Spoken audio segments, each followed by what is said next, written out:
ఇప్పుడు మిమ్మల్ని బాగా భయపెట్టాలని అనిపిస్తుంది, బట్ ఆ పని నాకు లేదనమాట. ఇప్పుడు భవానీ వార్డ్ అనే మూవీతో 1997 అంట, మరి ఆ ఇన్సిడెంట్స్ ఏమన్నా అప్పుడు జరిగినాయా లేకపోతే ఈ సినిమా అప్పుడు తీసారా, ఏ రకంగా భయపెట్టాలనుకుంటున్నారో చూద్దాం. నేనైతే మీ భవ్య టీఎఫ్పీసీ నుంచి వచ్చేస్తున్నా, మరి అవన్నీ కడిగేద్దాం. ఇప్పుడు టీం మన ముందుంది. సో భవానీ వార్డ్ ఏంటంటే ఏదో రియల్ లైఫ్ ఇన్సిడెంట్స్ అని పెట్టారు. మొత్తానికి ఫస్ట్ పూజ గారు మిమ్మల్ని అడగాలి, ఈ మూవీలో మీ బోన్స్ అన్ని బాగానే ఉన్నాయి, ఏమన్నా ఇరిగిపోయినాయా? ట్రైలర్ టీజర్ చూసిన తర్వాత వచ్చింది డౌట్ నాకు. లేదు బాగానే ఉన్నాయి బాగానే ఉన్నాయండి, బాగానే ఉన్నాయి. అంతా ఏవో ఎటో తిప్పేశారు. సో దీనికోసం ఎక్సర్సైజ్ చేశారా హర్రర్ సీన్ కోసం? అవన్నీ లైక్ ఇన్స్పిరేషన్ మూవీస్ నుంచి. ఇన్స్పిరేషన్ మూవీస్, హర్రర్ మూవీస్ కి ఇన్స్పిరేషన్ ఎక్కడి నుంచి తీసుకున్నారు? ఎక్కువ హర్రర్ మూవీస్ చూస్తే వాళ్ళు చేసే ఉంటాయి విధానం, వంకర్ గా క్రోల్ చేసి పాకుతూ కిందికి, ప్రాబబ్లీ ఇంగ్లీష్ మూవీస్ ఎక్కువ తీసుకుంటారు. సో అవన్నీ మంచి బాగా యూజ్ అయినాయి అనమాట.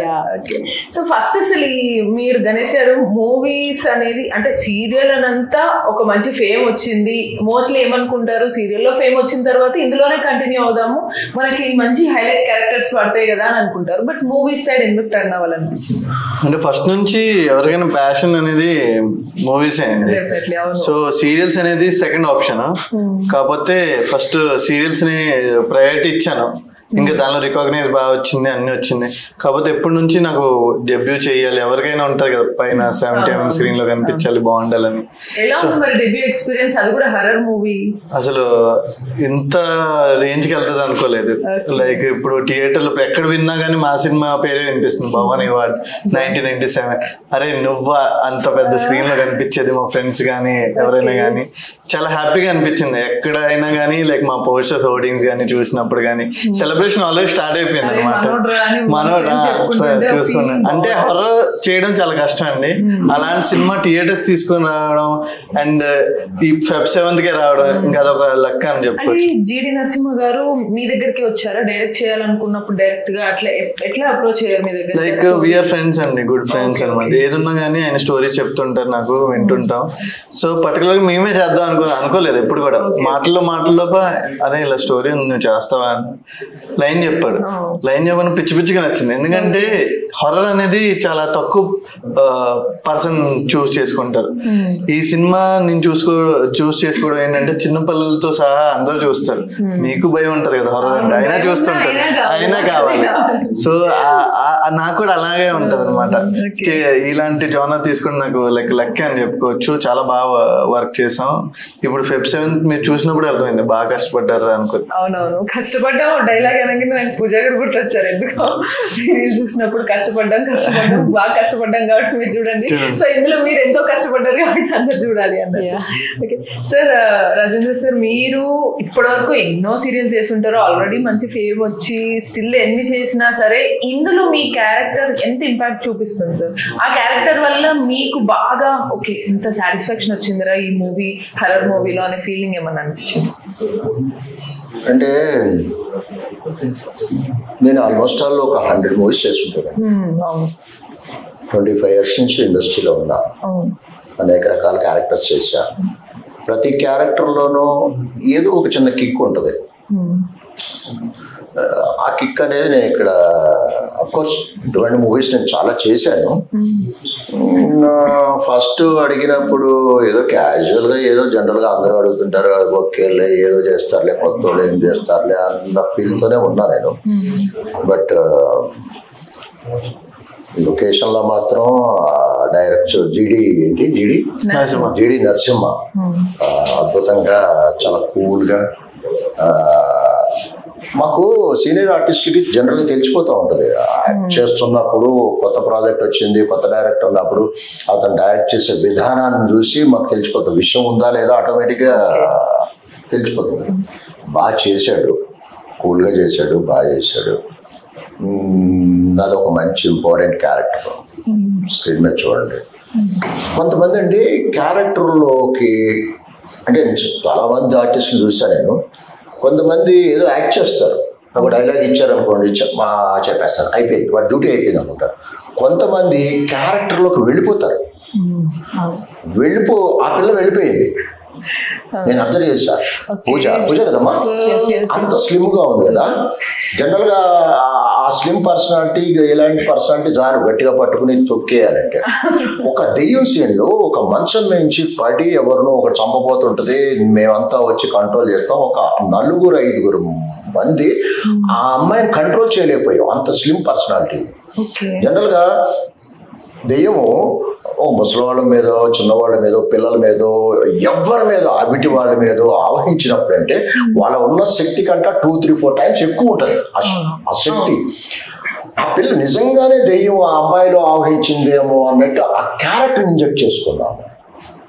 క్యారెక్టర్లోకి వెళ్ళిపోయింది కాబట్టి మేము అంతమంది కంట్రోల్ చేయలేకపోయాము. నిజంగా ఆ అమ్మాయి క్యారెక్టర్లోకి వెళ్ళిపోతే ఏదో క్యాజువల్ గా వచ్చి పట్టడం, తీసుకెళ్ళి కూర్చోబెట్టి పడుకోబెట్టడం జరిగేది. బట్ నా వల్లే కాలేదు, నా వల్ల కాదు, నాలంటూ ఒక 3-4 వల్ల కాలేదు, కంట్రోల్ కాలేదు. అంటే క్యారెక్టర్లోకి వెళ్ళిపోయింది అమ్మాయి, చాలా బాగా చేసింది. నేను అప్పుడే అనుకున్నా, ఆ షాట్ అప్పుడే అనుకున్నా, ఈ అమ్మాయి ఎక్కడికో వెళ్ళిపోద్ది.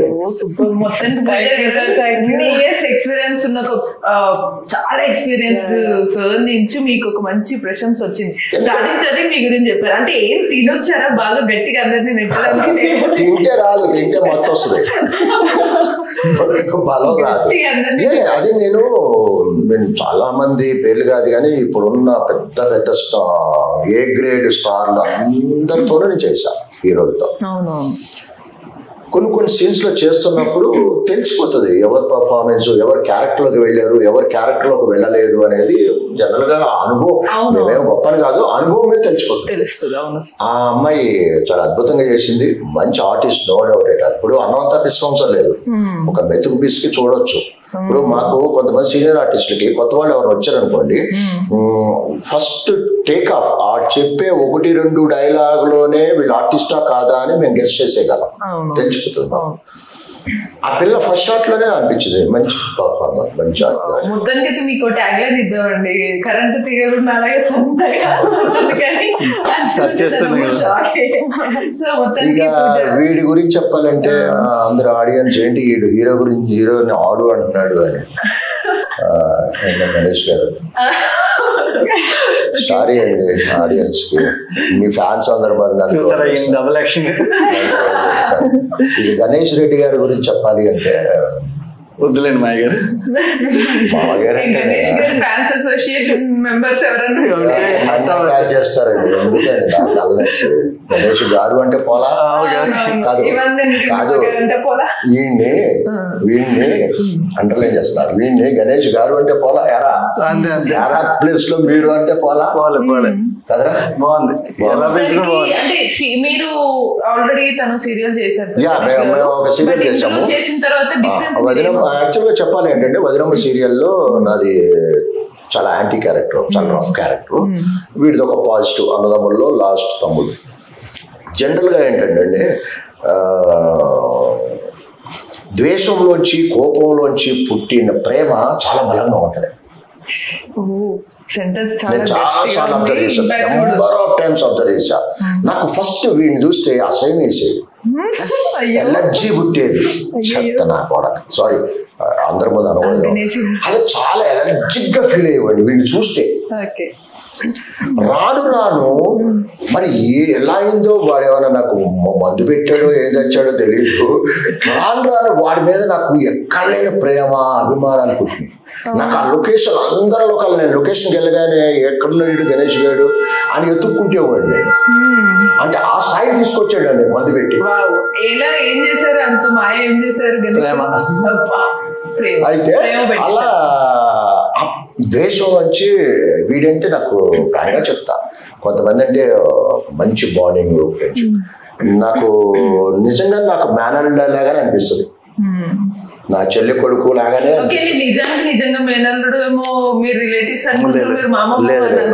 అప్పటి నుంచి వీడు నన్ను మామయ్య అంటాడు, నేను ఎలా అంటే మాయ గారు అంటాను, వైజాగ్ లో మాయ గారు అని పిలిస్తే మాయ గారు అంటాడు, బాగా క్లోజ్ అనమాట. బాగా ఇక ఆర్టిస్ట్ పరంగా చూస్తే వెరీ గుడ్ ఆర్టిస్ట్, దాంట్లో డౌట్ లేదు, మంచి ఆర్టిస్టు, బాగా ఇన్వాల్వ్ అవుతాడు, అందగాడు. నీకన్నా నాదే వదిలేరా. నీకు ఒక 20 ఏళ్ళు నువ్వు ముందర పుట్టాల్సింది, ఒక 20 ఏళ్ళ తర్వాతనే నేను పుట్టాల్సింది. అప్పుడు ఈ పోటీ ఇప్పుడు పోటీ కాదులేదు. మంచి ఫ్యూచర్ ఉంది వీడికి, మంచి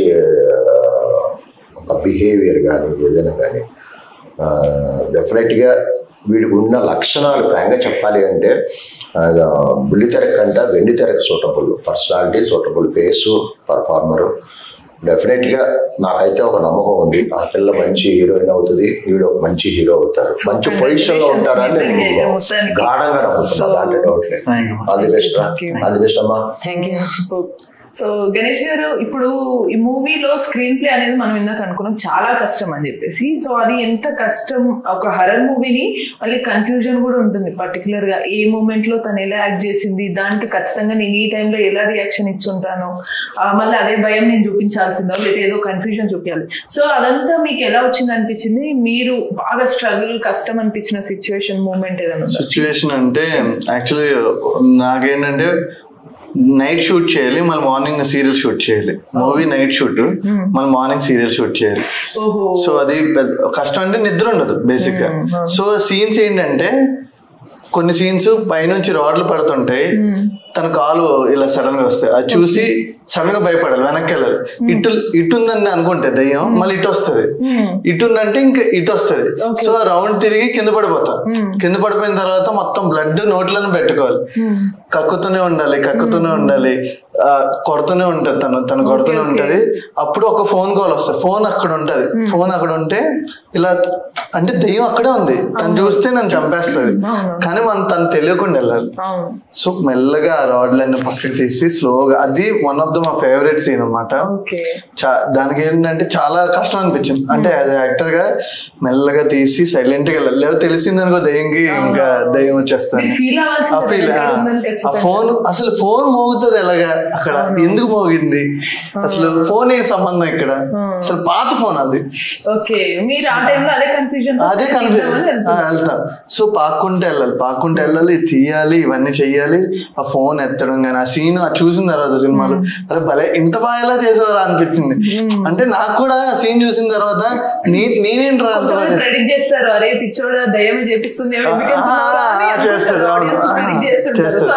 ఫీలింగ్ వచ్చింది, చాలా బాగా వచ్చింది. ఆ సీన్ తర్వాత 3 hours ఆ సీన్ చేస్తున్నాను, ఇంకా పడుకున్నాను. అంటే వీళ్ళు వేరే సీన్ చేయడానికి వెళ్ళిపోయారు.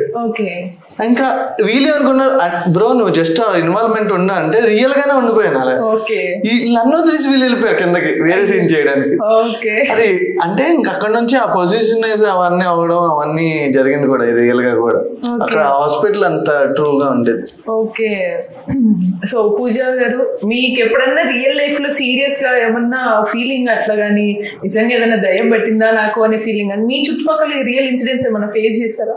Actually, it's my life personal thing. Oh, yeah. But నాకు గుర్తులేదు. My mother told me like I got possessed when I was 4-year-old. Okay, maybe అదేమన్నా మీకు ఇప్పుడు బెనిఫిట్ అయిందేమో. Maybe అవ్వచ్చు, I guess subconsciously. So I got possessed, then exorcism అయింది, I got cured. After that my mother told never poke that place. ఆ discussion which place అది, ఏ place ఏదన్నా like haunted place and empty place అన్న ఒకసారి పెట్టారు, అక్కడ పోవద్దంటే ఎలకద్దు పోయి మనం కానీ then I told my mother like movie చేస్తున్న హారర్, ఓకే ఎందుకు అని అన్నది, అవసరమా మనకి. దెన్ మమ్మీ దయ్యం వేరే వాళ్ళకి పడుతుంది కదా, లేదు మమ్మీ నాకే పడుతుంది అంటే వేరే చూసుకో కదా బిడ్డ, ఇది ఎందుకు మనకి, లేదు ట్రై చేయండి, ఒకవేళ తిరిగి కొడితే ఫుల్ స్టాప్ పెట్టేస్తా, చెయ్యను అని. But I don't find anything wrong in this. కానీ మరి సార్ చెప్పింది చూస్తే కనుక మీకు మేబీ వచ్చిందేమో, కాకపోతే ఈసారి హెల్ప్ చేసి వెళ్ళంటుంది. ఓల్డ్ ఫ్రెండ్ అదే హెల్ప్ చేసి ఓకే షార్ట్ బాగా రావాలి కానీ నీకు రియలిస్టిక్ గా రావాలి, సో నేను ఈ టైంలో పవర్ ఇచ్చి వెళ్తాను వచ్చినట్టు. నిజంగా ఎప్పుడైనా కొట్టారా సీరియస్ గా దెబ్బలు తగిలేటట్టు ఏదైనా సీన్ లో? నేను చేసే ప్రతి సీన్ మాకు భయంగానే ఉంటుంది. ఈవెన్ సార్ కూడా భయపడ్డారంటే ఆ రేంజ్ లో ఇంపాక్ట్. సార్ మీరు అన్నారు ఇందాక చిన్నపిల్లలు ఏజ్ ప్రకారంగా ఇంత మందికి వస్తే పవర్ అరుగుతుందని, మీరు కూడా ఏమైనా ఎక్స్పీరియన్స్ చేశారా సార్? చూసారా డైరెక్ట్ గా ఎప్పుడన్నా? అలా అందరికి స్టిల్ ఎన్ని చూసినా ఒక క్వశ్చన్ మార్క్, దయ్యం ఉందా లేదా అనేది ఒక క్వశ్చన్ మార్క్. నేనే పెద్ద దయ్యాన్ని అండి. నేను ఎవ్వరికి భయపడ్డా. నన్ను శ్మశానంలో పడుకోమన్నా ఒక్కడనే పడుకుని వస్తా. నేను ఆ నిజంగానే దెయ్యాలు ఉంటే కొత్త దెయ్యం అని చేసి నన్ను చూసి పారిపోవాలి, కానీ నేను దెయ్యాలకి భయపడ్ను. నాకు అసలు నమ్మకాలు లేవు. ఫస్ట్ ఆఫ్ ఆల్ నమ్మకం లేదు కాబట్టి నేను భయపడ్ను అసలు out of course.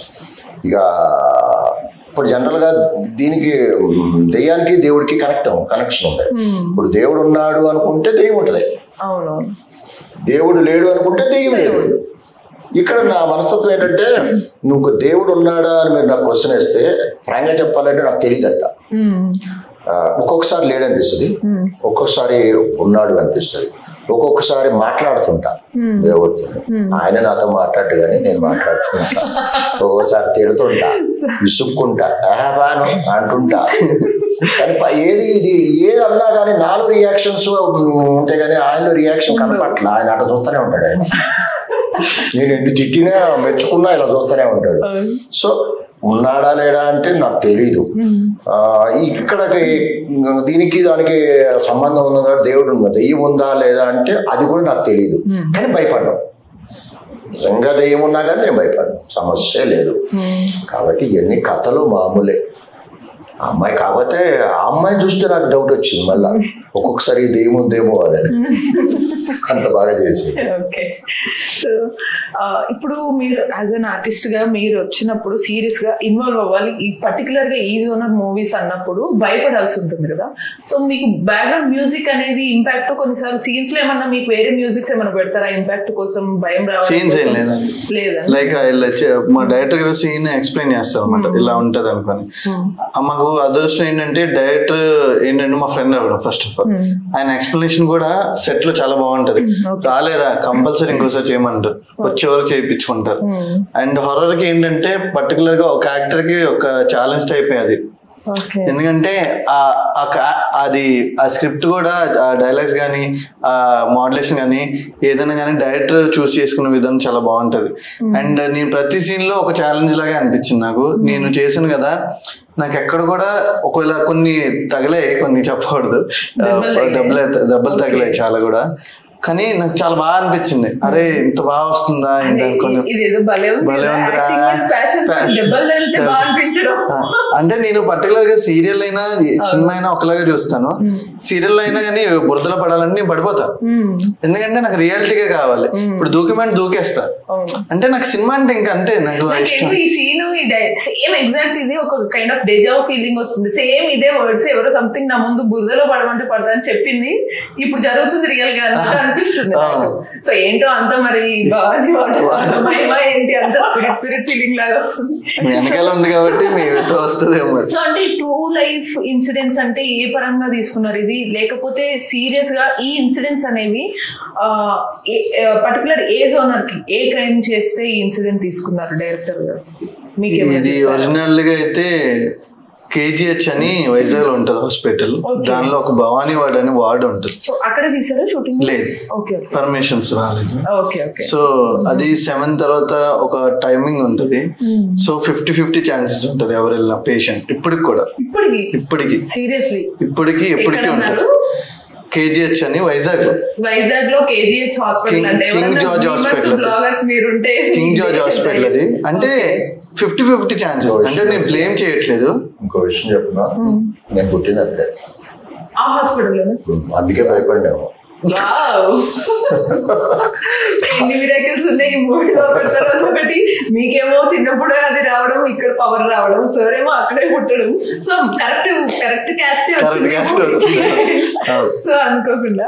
So continue చేయండి. అట్లా రియల్ గా ఉంది. కానీ నేను అంటే హాస్పిటల్కి వెళ్తాను కదా, అది లైక్ గవర్నమెంట్ హాస్పిటల్, నేను బ్లేమింగ్ అని చెప్పట్లేదు. ఆ వార్డుకి వెళ్తే 50-50 ఛాన్సెస్ ఉంటాయి. దానిలో కొన్ని ఇన్సిడెంట్స్ బేస్ చేసుకొని చేసాం. ఆ డెవలప్ అంతా మళ్ళీ డైరెక్టర్ చేశారు. అంటే 50-50 ఛాన్సెస్ అంటే ఒకవేళ పేషెంట్ గా వెళ్తే హెల్త్ క్యూర్ అవ్వకుండా ఏమైనా చనిపోవడమా, లేకపోతే ఇట్లాంటి ఏమన్నా స్పిరిట్ ఇష్యూస్? అంటే మన డైరెక్టర్ అక్కడ వైజాగ్ నుంచి, ఈజ్ ఫ్రమ్ వైజాగ్ ఓన్లీ. అతనికి కొన్ని ఇన్సిడెంట్స్ చెప్పారు, కొన్ని జరిగాయి, అవన్నీ తీసుకొని దీనిలో యాడప్ చేసుకొని దీన్ని డెవలప్ చేశారు అనమాట. సో ఇప్పుడు నేను భవానీ వాడికి వెళ్ళాడంటే ఎవరు కేజీహెచ్ హాస్పిటల్కి వెళ్ళరు, సో అందరూ వెళ్ళండి. కానీ 50-50 ఛాన్సెస్, ఎందుకంటే చెప్పలేము. అంటే నిపుణుల పర్యవేక్షణలో మాత్రమే వెళ్ళవలను. మీ చాయిస్ అండి వెళ్ళాలనుకున్న వాళ్ళు. తెలిసి హాస్పిటల్ వాళ్ళు మేమే కేసు వేస్తాం, ఎందుకంటే రాకుండా మా హాస్పిటల్ బ్యాడ్ చేస్తున్నారు. 7 తర్వాత వెళ్ళొద్దు అంతే. భయపెడుతున్నారు. 7 ఫిబ్రవరికి అసలు వెళ్ళొద్దు. 7 ఫిబ్రవరికి మన భవానీ వాడికి థియేటర్స్ కి రండి. ఎటువంటి ఇష్యూస్ ఉండు. వీక్ బాడీ అయితే వెళ్ళొద్దు. నిజంగానే కాదు కానీ నాకంటే అప్పటి నుంచి నార్మల్ తగ్గుంది, కానీ ఇక్కడికి వచ్చాక గొంతు పోతుంది, అన్ని పోతాయి. మీరేదో చేశారు మొత్తానికి. సినిమాలో కూడా ఏం చేస్తారో చూడాలి. సో మూవీ బ్యాక్గ్రౌండ్ బీజిఎం అంతా మీరు చూసారు కదా, అది కూడా ఎలా వచ్చింది? సో హర్రర్ మూవీస్ కానీ బీజిఎం కి బాగా క్రేజ్ ఉంటుంది మూవీస్ లో. సో ఈ హర్రర్ జోనర్ లో అంటే ఒక ట్రూ ఈవెంట్స్ ని హర్రర్ గానే చూపించాలని మీకు కూడా ఎందుకు అనిపించింది? ఐ మీన్ డైరెక్టర్ గా లేదు కాబట్టి ఆన్ బిహాఫ్ ఆఫ్ ఇది మనం తీసుకుంటే ఇప్పుడు ఏ సినిమాకైనా మ్యూజిక్ అండి ప్లస్ పాయింట్, బ్యాక్ బోన్ ఉండొచ్చు.